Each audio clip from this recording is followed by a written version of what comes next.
Мы с Мотиком приехали на сервисный день.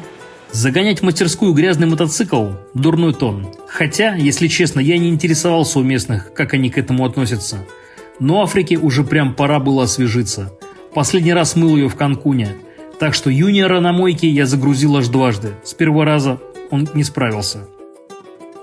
Африка помыта. Осталось закупиться маслами в двигатель и скотойлер и ехать к Дону Педро, мастеру, к которому меня записал Алан, друг Сержа.